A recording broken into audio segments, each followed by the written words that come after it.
my Bill for Thousand Nation. How's everyone doing today? Hopefully, everyone's having a great day. If not, hope it gets better from here. We are back with another Coffeehouse Crime. That's right.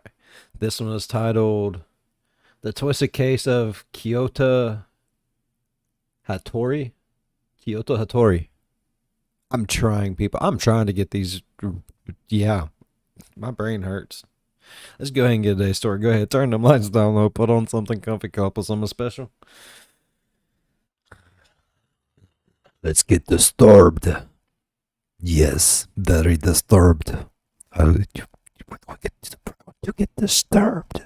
Halloween 2021, Tokyo. Pulsating with eerie energy as costumed residents celebrated Halloween in all of its colourful, spirited glory. A city already known for its vibrance had clearly outdone itself, as everything from playful to macabre was brightly paraded into the night. But amidst the laughter and festivities, a haunting figure emerged. The later so-called Tokyo Joker moved like a phantom through the bustling streets, quietly looking for the ultimate place to strike. What many didn't know is that, although this man blended Link into is in the background, description. he had dressed like the I Joker repeat, to adopt link his personality, is in the description. a psychopath with no regard or empathy for his victims. And as the clock struck 8 PM on that fateful evening, festivities would turn into an unforgettable Halloween horror. But who was the man behind the Tokyo Joker? Why had he set out on a violent warpath? And how many victims would he claim? Do I remember this?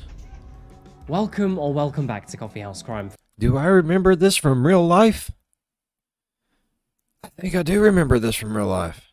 Folks, my name is Adrian, and happy Halloween. Today, we're looking at the case of the Tokyo Joker. By the way, if you like true crime, strange or chilling stories, then welcome to Coffeehouse Crime, because that's all we do here. So, if you'd like to support the channel, then please hit subscribe now. And if you want to catch me in the first hour of my videos going live, then please hit the bell notification too. With all of that out the way, let's get straight into today's video. Please grab yourself a coffee, pull up a seat, and get ready for the deep dive. This is the case. I agree. If you want to catch me during one of my premieres, that way I can actually speak to you in the live chat over on the side, by all means, hit that bell. I like talking to people. It's fun. Of the Tokyo Joker.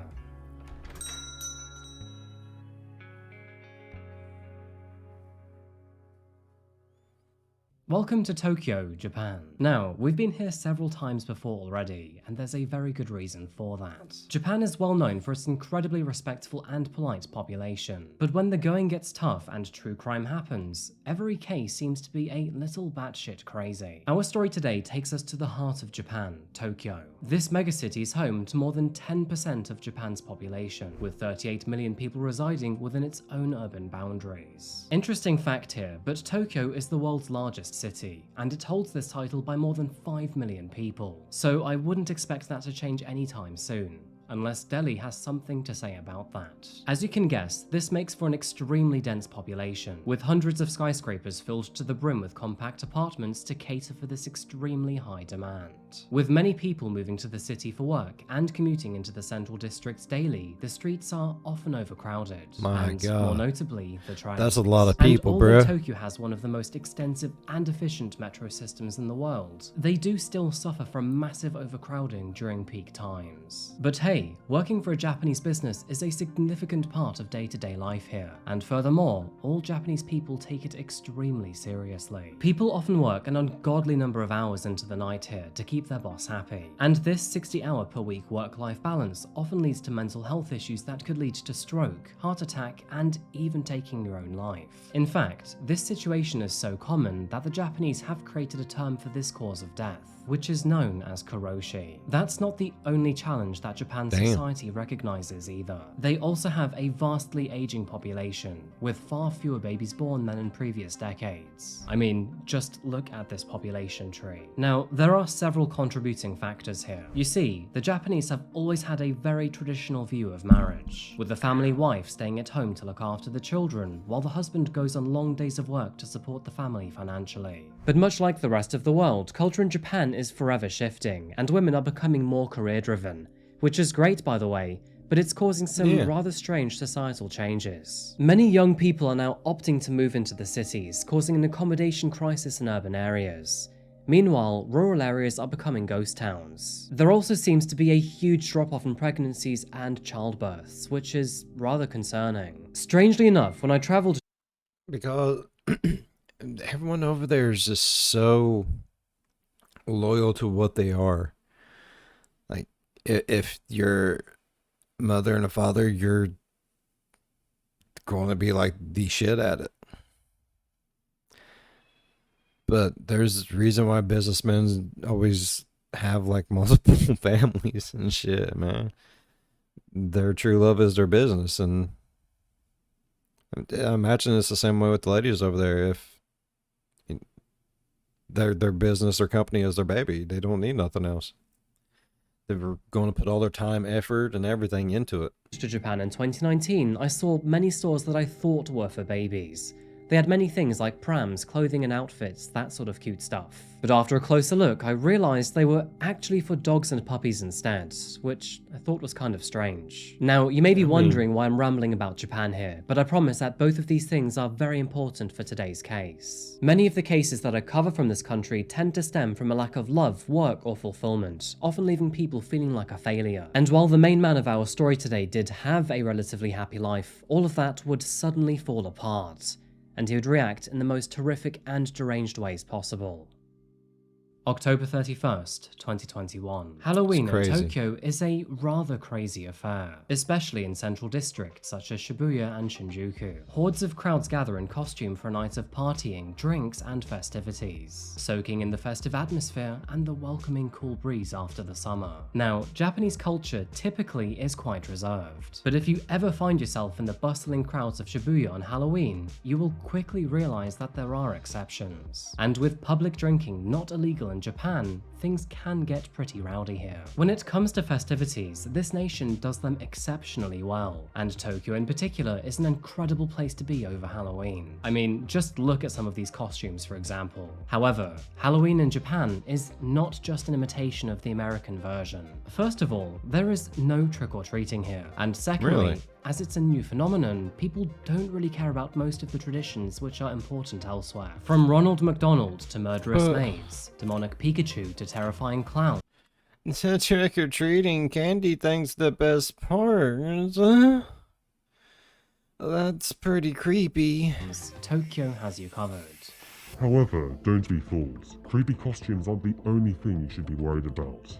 In fact, something much more horrifying is someone taking advantage of your online privacy. And that's where the sponsor of today's video, Incogni, comes in. The internet is filled with faceless figures trying to steal your identity for their benefit. So, with that in mind, are you sure you're taking the right measures to keep yourself safe? Every time you sign up to a new website or newsletter, it often comes with terms of service for you to accept. And by accepting that terms of service, you might be giving your consent for your data to be sold and resold by hundreds of data brokers. Many of these data companies retain your personal information, such as your name, gender, alias, shopping habits, and even your address. And that can lead to impersonation, fraud, and stolen identity. This is where Incogni, the sponsor of today's video, comes in. Incogni protects you online by removing your data from the market. They reach out to data brokers on your behalf and request all your data to be removed. And they'll even handle any obligations for you. Simply sign up to Incogni with my unique code, CRIME, create an account, grant them the right to work for you, and their automated system will do the rest. On your dashboard, you can see the type of data broker, what info they carry, and their risk factor. Incogni has already removed 57 threats identified with my email, and is still actively searching to remove more. So, protect your online privacy today. Incogni's offering 60% off the first 100 people who use my unique code CRIME below. I'll leave that in the pinned comment and description. Thank you to Incogni for sponsoring today's video. Thank you to you folks for supporting us content creators, and let's get straight back to today's case. Alongside Tokyo's busy areas, many transport systems and links run towards the city centre, and one of those lines is the Keio Line, a vast railway network connecting all over Tokyo, most notably to Shinjuku and Shibuya. And it's on this bustling line, on this very busy evening at around 8 PM of Halloween, that a I would imagine their train system would confuse the living fuck out of me. Have you seen some of the little diagrams and stuff that they have for their train stations and shit? I don't think I could do it. terrifying situation broke out on the slow train towards Shinjuku. You see, being Halloween, it's not uncommon to see those in costume while riding the city's many trains. But our focus today is on one person in particular, a man cosplaying as what can only be described as the Joker from the Batman universe. Wearing a dark purple suit and a green shirt, he decided to forego the makeup this time. But at 8 PM that evening, while the train was mostly full of commuters and partygoers, things would take a dramatic turn. After casually sitting on the train, the purple-suited man sprung out of his seat, and after pulling out a bottle of pesticide from his pocket, he sprayed the older man sitting beside him in the face. And Good amongst God. the screams, the Tokyo Joker revealed a large knife from his jacket. After plunging the knife into the man's chest, he turned his attention to fuck? the rest of the train. The incident happened so fast that the other passengers had no time to process what they were witnessing, with some even believing it This might is just be a stupid. Halloween stunt. But after the so-called Tokyo Joker started waving the knife around, they realized that this was indeed no prank.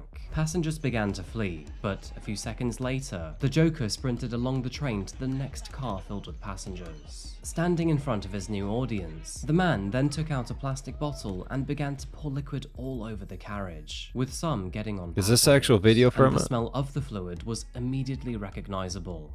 Lighter fluid. Is this actual video footage from it? Oh shit, bro. Adrian, you do it, man. Traumatization. Passengers swiftly evacuated the carriage and ran down the train length to escape the deranged man. And thankfully, most of them made it out of that carriage before the Joker pulled out a match. And you can tell exactly where this is going. He then lit the carriage ablaze, with his new self-made chaos igniting around himself. Thankfully, the train was in the right location to make an emergency stop just after the fire broke out, and those in the carriages could clamber out of any open window to safety. The Joker allegedly orchestrated all of this without showing any emotion whatsoever, and witnesses claim that his face was deadpan the entire time without showing any signs of anger. Luckily, That's most crazy. passengers could escape the train, while others That has to be literally like some of the craziest shit I have heard yet. I am so sorry, Adrian. Like, that is. I'd offer here, I'll do it with you. I bet all those people on that train was scared. Not knowing what was going on. Sorry, I figured I'd make the same. I'm sorry, barricaded bro. the man to a single carriage, where, much like the rest of his attack, he seemed to accept emotionlessly. In fact, after finding himself alone in the carriage, he calmly lit a cigarette and then sat down on one of the chairs. Like it was a Tuesday? Okay. Very obviously accepting his fate. Emergency services were contacted, with the police, ambulance and fire services responding within a matter of minutes, and thankfully both the assailant and the fire were apprehended. Due to the sheer number of people who witnessed this event, the news spread like wildfire, with media swarming to the station. And I think everybody had the same questions here. Why? How many people were hurt? Who was this crazed killer? What was his motive? And why on earth was he dressed as the Joker? The so-called Tokyo Joker was quickly identified as 24-year-old Kyota Hattori, and soon after his name was released to the public, rumors about Kyota promptly began to spread. These rumors included his family allegedly abandoning him when he was a child, that he grew up in an orphanage, and even that his father was part of the Yakuza. However, through my research, most of these claims were simply rumors and nothing else. In fact, Kyota had actually grown up in Fukuoka, a large town on the southwestern island of Kyushu. His mother and father were in the picture, and, at least to begin with, he had a relatively normal and peaceful upbringing. Sadly though, when he was just a child, his parents would divorce, and so Kyota ended up living with his mother and younger sister in an apartment just outside of the city. While here, their neighbors even described Kyota as a good kid who behaved himself and never got into trouble. What the In fact, fuck, they bro? were rather surprised when they learned that he was responsible for the KO line train Crazy. fire. Although the rumors say otherwise, Kyota But ain't it always the people you don't expect? It's like, oh, that was such a wonderful person. Oh, I remember him. That young whippersnapper used to help me with my groceries up the stairs all the time. I just can't believe he'd do something like that. It's always that person. Always. Remained a quiet yet normal kid, and graduated elementary and high school with average grades, though he would later claim that he didn't have many friends while at school. Kyoto's main That interests happens. were quite typical for a teenager, including video games, manga, anime, and American comic books, which became quite evident through his chosen outfit. Following high school, he carried on living with his mother and eventually secured a job at a manga and comic cafe, where his interests clearly came in handy. However, while working there, a customer accused him of voyeurism, which is another prevalent crime in Japan. Interesting side note, but in Japan, almost all mobile phones come with a mandatory recognizable shutter sound to stop any unsolicited images being taken. We don't quite know the details, but in the year 2017, he was arrested for this crime. And although the charges would eventually be dropped, he did opt into community service and was fired from his job. However, this did not stop the now 18-year-old Kyota from finding his next job. And after a few weeks of searching, he started his new job as a sales representative for a large mobile phone company based in Fukuoka. It's evident that, although Kyota was a rather strange character, he was charismatic and displayed no relevant warning signs to colleagues. And he was known around the office as intelligent, polite, and always taking his job very seriously. One day he just Kyoto's went- love life seemed to be rather Snapped. fruitful for a while too, and from 2017 through to 2021, he maintained a happy relationship with his girlfriend. They often posted cute pictures on social media, and it was apparent that Kyota was smitten. Sadly though, things would begin to fall apart after 4 years together, and in 2021, his relationship and career would come to an abrupt end. Both of these things came against his own volition, and each was seen as a tragedy in his mind. It left Kyota feeling lonely, depressed, and broken. With the sudden collapse of his commitments, Kyota did not see any point in staying in Fukuoka anymore. As a result, and likely in an effort to find himself, he decided to travel the country, passing through Kobe and Nagoya before finally finding himself in Tokyo in September 2021. Unfortunately, Kyota didn't find any comfort through his journey, and with his mental health deteriorating, he was beginning to develop some very destructive ideas. Now, we've already covered a God. few cases similar to this. Ones where desperate people wish to cause as much pain and devastation as possible to compensate for their own. Yep, And we've seen sadly, several on this Kyota channel like was that. no different to the others. After losing his girlfriend and his job, distancing himself from his family, and moving into unfamiliar territory, the young man began to spiral into a ruthless depression, and this Lost would his lead him on shit. a path to some rather dark thoughts. Man.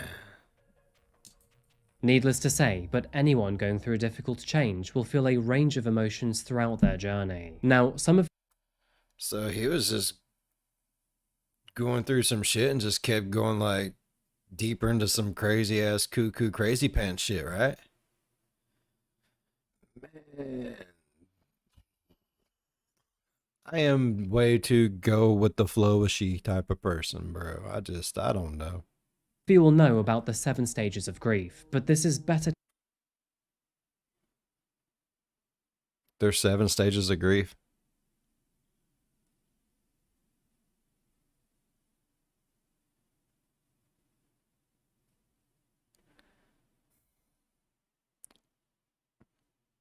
I didn't know that.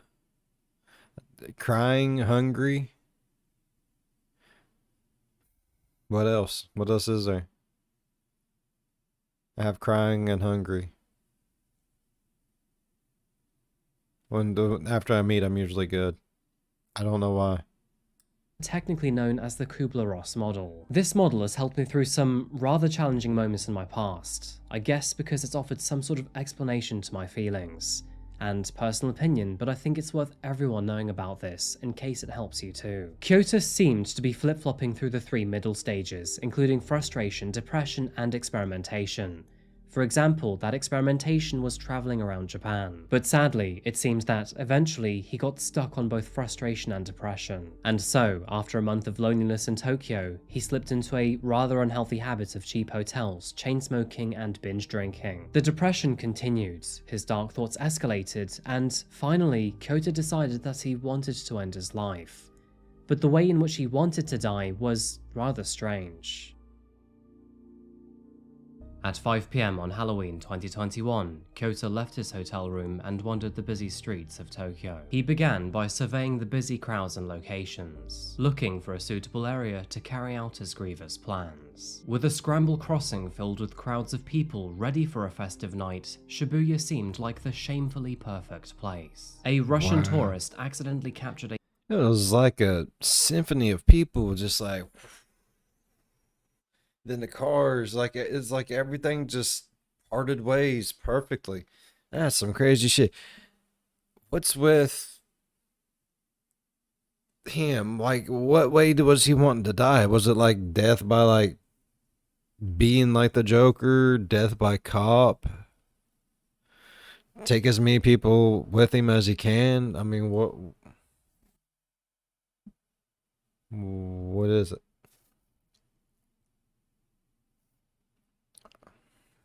Questions, people. I got questions.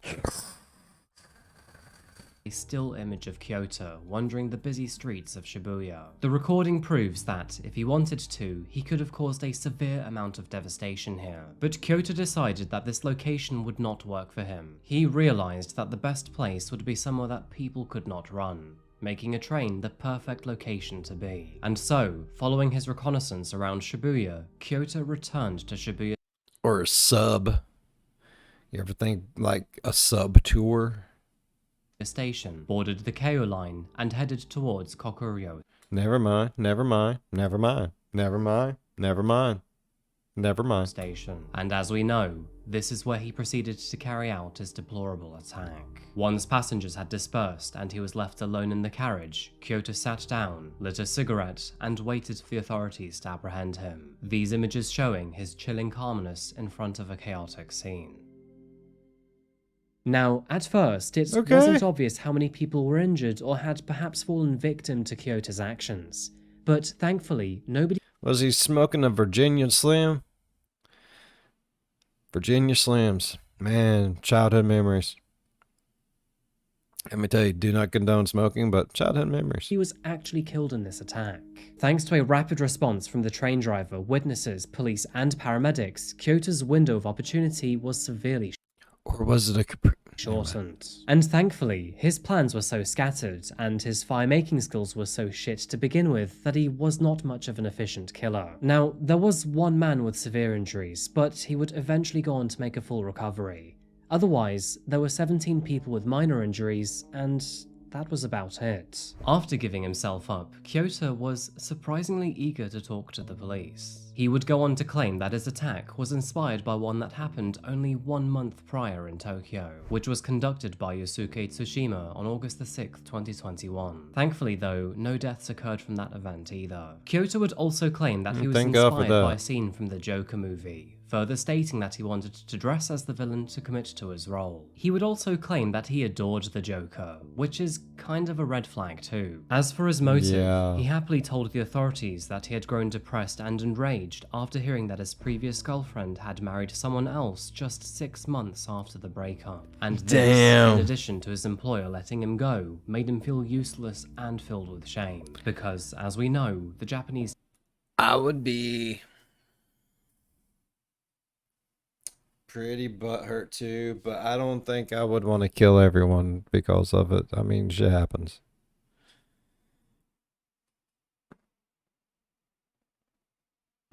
That's just life. Shit happens. Wow. Wow. take great pride in their careers. And with his friends slowly growing apart from him, he didn't see any positive aspects to his life anymore. Having attempted to take his own life twice before, he decided that the only sure way to end it was to receive the death penalty, knowing that he had to kill at least 2 other people to qualify for such a punishment. So, the fact that he killed no one put him in a rather unfortunate predicament, and although one man was critically injured, he himself would go on to fully recover. Following his arrest, Kyota underwent 3 months of extensive So he couldn't even get his death plan right, bro. You're a horrible joker, Holmes. Psychological testing. Of course, this was to determine whether he was of sound mind and could be held accountable in court. It was ultimately concluded that he was aware of his actions and the consequences that followed, and that, furthermore, he had been planning this attack for months. Fucking Unfortunate crazy name shit, aside, bro. the ruling judge named Kyota Hattori said that the attack was Wow. an indiscriminate crime with a selfish motive that targeted any passengers that just happened to be on that train. Psychologists concluded that Kyota Yeah, that's committed pretty to his stupid. role as the Joker to take on the character's attitude, that being one that held no value to human life. As with many things in Japan, court proceedings were fast and efficient. And so, on June the 26th, 2023, Kyota Hattori's trial officially began. After being charged with attempted murder, prosecutors sought a sentence of 25 years, which, in retrospect, was far from his aspirations of receiving the death penalty. The prosecution highlighted that the attack was purely premeditated, and that Kyota had even gone as far to select an express train that made fewer stops so his victims couldn't escape as easily. However, Kyota's defense lawyers argued for a much shorter sentence of 12 years, claiming that most passengers were far away from the man when That's he set the bullshit. fire, therefore indicating that he had not tried to murder multiple people. His defense team would cares? ultimately come up short though, and on July the 31st, 2023, Kyota Hattori was found guilty of multiple accounts of attempted murder. As a result, It's still he received a bad. sentence of Either way you look at it, it's still bad. Like it don't matter how you sugarcoat it, don't matter how you twist it, it's still bad, bro. Like that's a lot of people. You feel me, Holmes? 3 years behind bars. Unfortunately, knife attacks in Japan are not uncommon, and with one happening not even 2 months prior, it is part of a seemingly broader epidemic that the country is currently facing. Japan has rigorous gun control, and even police officers can't carry them without extensive checks and regulations. As a result of these common attacks on trains, line operators have installed extra security measures, including ensuring that every train is fitted with security cameras. Addressing Kyota, Judge Takashita said, "During the sentence, you must think about the incident, the victims, and return to society in the future. And don't forget that, even if life is hard, you must live to make up for it." And after hearing the judge's speech, Kyota could only reply with a weak yes. Some of his victims participated in the hearing, speaking of how they have been traumatized by the events and even avoid riding the trains to this day. Many people now live with post-traumatic stress disorder from the terrible experience. Yeah, it's a very fucked up Despite situation, the bro. intention always being there, this is one of the rare cases I've covered where no lives are actually lost. And considering the other similar cases I've covered in Japan, it is I quite would never a want to take miracle. advantage. And who knows, Shit. maybe once A we're train introduced again. into society, And I love Kyota trains. Hattori can live a happy piss and me fulfilled off. life without harming It really pissed me off because I love trains. I want to actually like go on one of those trains where you can actually like stay on there for like 2-3 days. It's like kind of like a hotel stay. You get your own little room and you got dining car and shit. I always have wanted to do one of those. I think it'd just be the most fun thing in the freaking world. Get one that goes through like some mountains in the snow and shit, so you just get a little bit of everything. Oh, I'd give my left goose egg for it, bro. Just saying. others. Anyway, folks, I think that pretty much covers our case. Cool. All right. I really enjoyed today's story. If y'all enjoyed today's story as much as I did, please go down there, leave a thumbs up. While you're down there going over, hit that subscribe button, become part of the Bill 5000 Nation. We do some crazy shit here, bro. If you want to know when that crazy shit happens, go on over, ding that bell. It works for some people. If you're one of those special people, then let me know by showing up for one of my premieres. That's right. Ding that bell. You'll know whenever I'm doing a premiere, and I get to talk to you in the chat over to the side. Whatever side it's on. Yeah. As always, be good to one another. I'll see you in the next one. Bye-bye. It gets a little crazy sometimes. I enjoy every last minute of it.